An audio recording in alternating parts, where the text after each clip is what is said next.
मेरी बातों पर ध्यान देंगे, इधर सभी को देखना है, सभी इधर सामने देखिए। अक्सर हम विद्यार्थियों को शिकायत रहती है कि क्या करें, पढ़ा हुआ याद नहीं रहता। तुम लोगों में से भी होगा, किसको किसको पढ़ा का याद नहीं रहता? हाथ उठाइए, हाथ उठाइए पूरा पूरी। अरे हम सब समझ रहे हैं 99% बच्चों की ये समस्या है। 99% बच्चों की, विद्यार्थियों की समस्या है। क्या करें सर, पढ़ा हुआ याद नहीं रहता नहीं। हाँ रखिए, पहले रखिए हाथ। तो इसका कोई इलाज नहीं है, कैप्सूल टैबलेट सुइया बाजार में नहीं है। और हम जो कह रहे हैं वैसे ही चले तो याद रहे, ऐसा भी नहीं है। सबका अपना अपना तरीका है। लेकिन एक बात सही है, एक बात तय है क्या, कि अगर याद नहीं रह रहा है तो आप समझ लीजिए शारीरिक दशा, मानसिक दशा बिल्कुल स्वस्थ है। अगर सब कुछ सभी को याद हो रहा है तो गड़बड़ है। क्या है? हाँ, मानव का स्वभाव है भूलना, भूलेगा ही। लेकिन उसके लिए कुछ तरीके अपनाएंगे तो पढ़ा हुआ याद रहता है, पढ़ा हुआ याद रहता है। अब तरीका अपना अपना बनाना पड़ता है।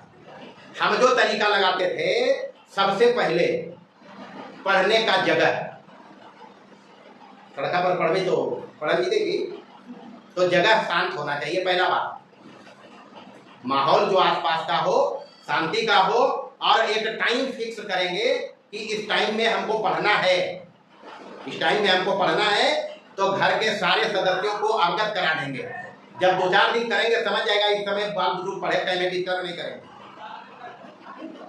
तो डिस्टर्बेंस नहीं चाहिए, शांत माहौल में एकांत जगह में बैठना है। पहला बात, किसी प्रकार का डिस्टर्बेंस नहीं हो, इस पर ध्यान रखना है। मोबाइल से दूर रखना है अपने आप को। अगर मोबाइल उपयोग भी करते हैं घर में, वैसे तो अब मेरे यहाँ एंट्री भी नहीं है मोबाइल पे, मेरे यहाँ इसी वजह से उन्हें मैसेज लो टू टू रिंग टोन बजो लगले कॉल के, तो ये सब हम अपने नहीं रखते क्या? हाँ रखते भी, तो यहाँ सामने लगल है और फ्लाइट मोड में है, कोई कर भी नहीं सकता। और जानो है कि 9 बजे तक एक फोन कर भी कतनो नहीं उठे, इसलिए हमसे भी तो सीख सकते हैं। कतनो काम इमरजेंसी अगर रहते तो वैसे हम रहते, अरे इमरजेंसी पड़ेगा आएगा जी, नहीं बात हुआ तो आएगा। लेकिन सब कोई जानता है कि छोटे नो ही पढ़ाता है, नहीं करेगा तो तुम लोग देखता भी है। उसके बाद 3 से 6 नहीं करेगा, दोपहर में करता है तो खाए के लिए चल गई, तैयो नहीं उठेगी, कहने तो कहने। हमें इतना जानता है कि जरूरी रहेगा वो मिलेगा, और तुम लोग को क्या जरूरी रहेगा।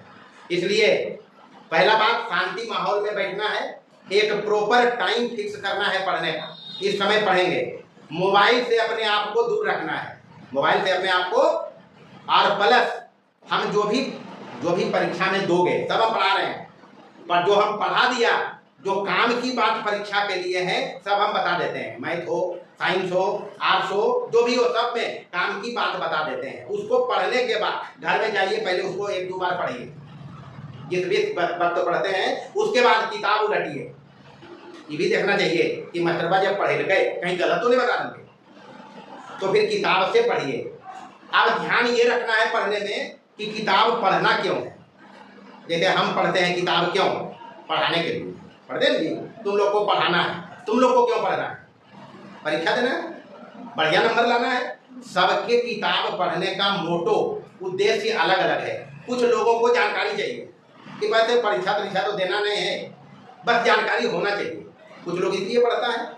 तो पहले उद्देश्य पकड़ना है किस लिए पढ़ रहे हैं, उसके बाद किताब को पढ़ेंगे। किताब जब पढ़ेंगे तो पहला बार में पढ़ेंगे, एक बार पढ़ दिया, शुरू किया, पढ़ना शुरू किया, धीरे धीरे मन कंसेंट्रेट करके पढ़ेंगे। कंसेंट्रेट तब मन माना जाता है जब जो किताब लिखा है लेखक और तुम्हारे साथ संवाद हो। क्या हो? पढ़ने में इस कदर मशगूल हो जाइए कि किताब नहीं बल्कि लेखक सामने बैठा है। सामने कौन बैठा है? और उससे हमारा संवाद हो रहा है। एकदम दोनों एक दूसरे में खो जाना है, तो समझ लेना है कि पढ़ाई में मन हमारा एकाग्रचित है। पढ़ लिए पहला बार। दूसरा बार जब पढ़ेंगे किताब को तो कलम और कॉपी लेके बैठना है, कलम और कॉपी लेके बैठना है, या कलम लेके बैठिए, पेंसिल लेके बैठिए, फिर से दोबारा रिपीट करिए। जहां जहां समझ में आया कि परीक्षा के दृष्टिकोण से महत्वपूर्ण है, तुम लोग का काम क्या है, परिचय देना है कि बढ़िया नंबर लाना है, तो जो मेन पॉइंट है उसको अंडरलाइन करिए। क्या करें, जो भी चैप्टर पढ़े पहला बार में ऐसा पढ़े कि लेखक से संवाद चला, संवाद चलने के बाद इस बात समझ में आ जाएगा, जब पूरा मशगूल हो जाओगे पढ़ने में तो अमुक चीज परीक्षा के लिए महत्वपूर्ण है, दोबारा में पेन या पेंसिल से उसको अंडरलाइन कर लेना, अंडरलाइन कर लेंगे। अंडरलाइन करने के बाद दोबारा जब बैठेंगे तो जो अंडरलाइन किया है उसको कॉपी में लिखिए, कॉपी में लिखिए, स्मरणीय करके लिखिए, मतलब उसको लिखने के बाद एक बार थोड़ी उसको पढ़ लेना है, फिर से देख लेना है क्या लिखा। आई काम ऐसा नहीं हम बता रही है तो लगातार मास्टर बात बदल गए कि पहला बार में पढ़ना है, दूसरा बार में अंडरलाइन करना है, तीसरा बार में लिखना है, चौथा बार में फिर पढ़ना है, तो 8 घंटा पढ़ते रहे कि टाइम फिक्स करेंगे कि आधा घंटा पढ़ना है, 1 घंटा पढ़ना है, एक बार में लगातार 8 घंटा कोई नहीं पढ़ेगा। अगर कोई बैठल है तो उठक रहा है, लगातार कोई 4 घंटा पढ़ रहा है, या लगातार कोई शिक्षक 4 घंटा पढ़ा रहा है, 8 घंटा पढ़ा रहा है, तो पढ़ा नहीं रहा, उठक रहा। तुम लोग भी घर में लगातार 4 घंटा 5 घंटा बैठ रहे हो तो पढ़ नहीं रहे हो, थक रहे हो। माइंड कंसेंट्रेट करने का टाइम है 1 घंटा। 1 घंटा जब पढ़ें तो फिर 15 मिनट ब्रेक ले, 15 मिनट ब्रेक, नाश्ता पानी घूम टहल करना है, कुछ मोबाइल देख लिया, माइंड को फिर रिलैक्स कर लिया, फिर दोबारा बैठेंगे। ऐसे कर करके कम से कम 8 से 10 घंटा रोज पढ़ना है, 8 से 10 घंटा रोज पढ़ना है। उसके बाद एक टाइम फिक्स करना है कि ऐसा नहीं है कि दिन पढ़ लिए कि तुम्हारे चारों तरह से बदल गए मास्टर साहब। अरे सर बताए 4 तरह से, पहला बार पढ़ना, दूसरा बार अंडरलाइन करना, तीसरा बार लिखना और चौथा बार रिपीट करना। नहीं करेंगे। जब उसको खाना उना खाने के बाद ही चारों काम जब कर लेंगे तो रात में बेड पे जाएंगे सोने के लिए, वहां पर हम उसको आत्मसात करेंगे क्या पढ़ा है, वो हो ही जाता है। 1 बार में दिक्कत होती है, 2 बार में होगा, 3 बार में, चौथा बार में वो हो ही जाएगा। क्या पढ़े उसको रिमाइंड करना है, माइंड में क्या करेंगे, रिपीट करना है, रिमाइंड करना है। हो गया, अगला दिन दूसरा एक्सरसाइज पढ़िए, लेकिन एक टाइम 3 दिन पर। ऐसा नहीं पहला पढ़ लिए और छोड़ दिए, फिर दूसरा का पढ़ लीजिए, फिर दूसरा का नहीं, दूसरा का पढ़ लिए तो इतना काम कर लिए, उसके बाद एक दिन टाइम रखेंगे पहला रिपीट करने का।